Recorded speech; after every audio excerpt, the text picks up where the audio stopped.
자, 채권자 대위권입니다. 작년 기준으로 치면 부분쟁점이 나왔다고 할 수 있는데 채권자 대위권 행사할 수 있는 설문 제시가 전혀 없었기 때문에 부분쟁점으로 치기도 좀 그렇죠. 그래서 작년 기준으로 치면 채권자 취소권은 확실하게 일쟁점이 됐으니까 올해 준비하실 때에는 채권자 대위권이랑 채권 양도 쪽에 포커스를 맞추시면 되겠습니다. 그렇다면 채권자 대위권이 나올 때 질문 유형이 다양하게 있을 수 있는데 자, 첫 번째는 청구의 당부로 나올 거고요. 그 다음에 두 번째가 주장의 당부로 나올 겁니다. 둘 중에 하나겠죠. 자, 그러니까 이 두 가지를 아우르는 목차 구성을 머릿속에 다 생각해 두시는 게 바람직할 것 같아요. 일단 청구 근거부터 살펴봅니다. 자, 원고 쪽이죠.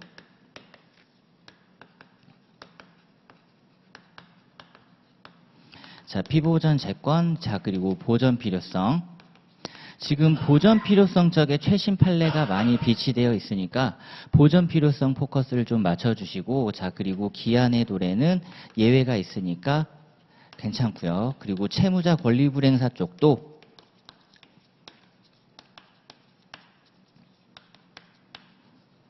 최신 판례가 나와 있으니까 이 두 가지에 포커스를 맞추시면 될 것 같아요. 자, 그럼 이러한 청구 근거를 기본 베이스로 해서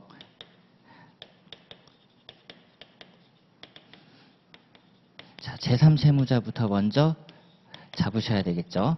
그렇다면 제3채무자 입장에서는 두 가지 방향으로 항변을 제기할 수 있을 거예요. 자, 일단 첫 번째.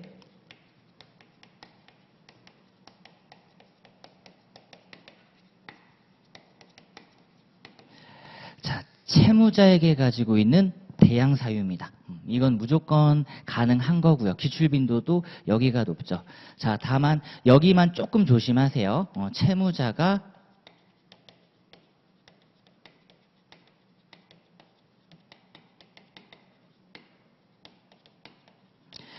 채무자가 채권자에게 가진 대양 사유는 안 됩니다. 자, 이건 너무나도 당연해요. 대표적으로 소멸시효 완성이라고 하는 원용권 문제인데 그것 말고요. 바로 이 구간이죠. 즉 채권자와 채무자 사이에 이루어진 법률 행위 관련돼서 이 자체가 무효다 내지는 그 채권이 혹시 변제로 소멸되지 않았는가 라고 하는 이 주장 자체는 가능합니다. 즉 발생 원인을 다투는 것 가능하고 항변이라든지 권리를 다투지 마시라는 거예요. 자, 그러면 채무자에게 가지고 있는 항변 사유는 또 제약이 걸립니다. 두 가지로 나누시면 될 것 같아요. 처분행위 아닌 건 상관없죠.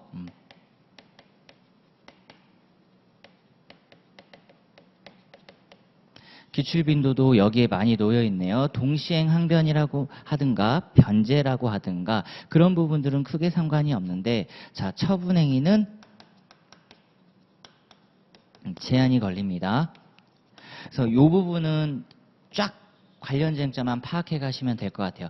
첫 번째 법정해제 이미 기출이 됐죠. 전원합의체 판례 기출이 됐습니다. 처분행위 법정해제는 아니다. 두 번째, 그럼 비교군으로 합의해제도 반드시 체크를 해 두시고요. 자, 그리고 세 번째가 요거 조심하셔야 됩니다. 압류는 괜찮아요. 전부 명령 이게 해당되는 거죠. 압류 말고 전부입니다. 압류 말고 전부. 그래서 두 가지가 법무사에서는 미기출 영역이기 때문에 포커스 맞춰주시고 자, 그리고 민법 총칙에서 소시가 압도적으로 출제가 유리하지만 대리 파트도 당연히 A급 쟁점으로 기출 빈도가 조금 있습니다. 그렇다면 무건 대리 끼고 나올 수 있으니까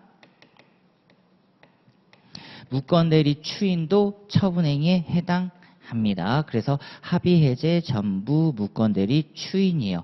자, 그러면 이제 여기서 제3채무자가 항변을 했으니까 우리 채권자의 재항변도 필요하죠. 그렇다면 채권자 입장에서는 이제 피대위 권리와 관련돼서 본안 승소 받으려면 피대위 권리가 있어야 되는데 채권자는 과연 어떻게 하느냐? 자, 채무자가 주장할 수 있는 범위입니다.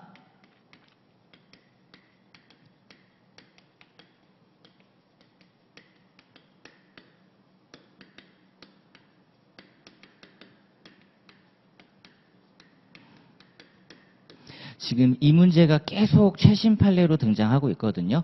분명히 채권자 대권의 본질은 피대의 채권의 존부 다툼이기 때문에 제3채무자 입장에서도 그것만, 그렇다면 채권자 입장에서도 그것만, 이것 이외의 사유를 가지고 채권자 대권 이외에 주장하는 건 변론으로 하고 채권자 대권 안에서는 각자 주장할 수 있는 범위가 정해져 있다라는 겁니다. 그래서 이 사안이 최신 판례로 다시 한번 또 나왔으니까 준비를 하자는 차원에서 1회차에 넣어드렸어요. 이게 다죠. 그렇다면 내가 생각하고 있는 판례들을 이 안에 다 넣어주시면 될 것 같아요. 자, 그래서 1문 보시면, 자, 기본적 사실관계 가볍게 보겠습니다.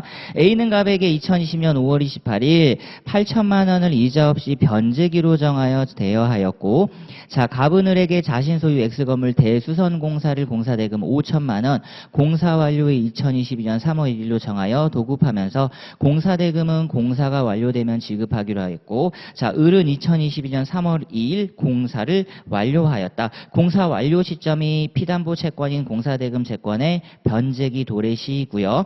소멸시효는 3년 됩니다. 자, 강문항 독립적이고 추가 한번 해볼게요.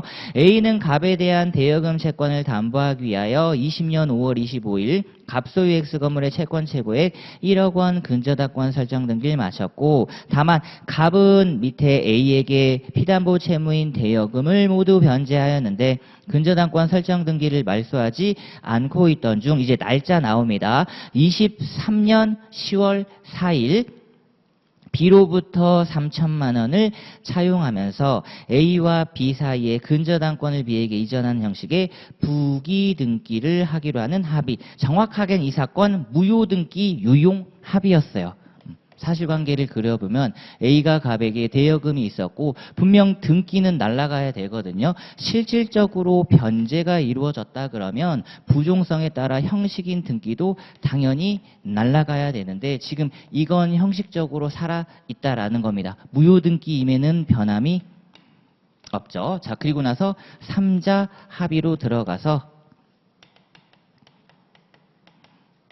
부기등기를 지금 현재 격려한 상태. 자, 그리고 이 사건 합의 당시 갑은 채무 초과 상태에 있었는데, 자, 을이 그것보다 빨리 23년 9월 16일 X건물에 대하여 갑에 대한 공사대금 채권을 피보정 권리로 하는, 자, 가압류 등기를 마쳤다 이겁니다. 이사인 거죠, 지금.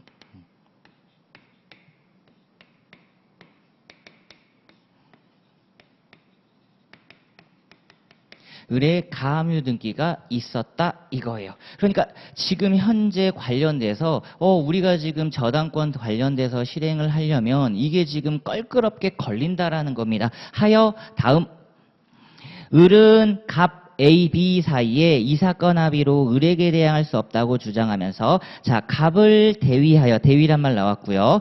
A 또는 B를 상대로 이 사건 근저당권 설정 등기 또는 근저당권 이전의 부기등기 말소를 구하는 소를 제기하고자 합니다. 얘는 지금 민사 종합이고 어디서 나와도 이상하지 않거든요. 자, 부기등기의 경우에는 그냥 머릿속에 이건 일단 챙겨가시면 될 것 같아요. 이유는 그 다음에 각하입니다. 각하. 여기가 적법이고요. 자, 그리고 관건은 대상적격이에요. 대상적격. 모의고사를 내면요. 여기까지는 다들 잘 쓰시는데 예외사안을 누락하시는 분들이 좀 있습니다. 가볍게 줄 처리해 주시면 좋아요. 이유가 뭐냐면 피고 적격과 관련돼서 원래 이행 청구 소송의 당사자 적격이란 말이에요. 그러니까 원래 원칙은 주장 자체로 가는 건데 지금 예외가 등기 말소의 경우예요. 그리고 그게 부기 등기란 말이에요. 그렇죠? 그러니까 피고도 예외 들어온 거고 대상은 원칙 들어온 겁니다. 이걸 명확하게 밝혀주는 게 출제자의 의도였다는 거예요.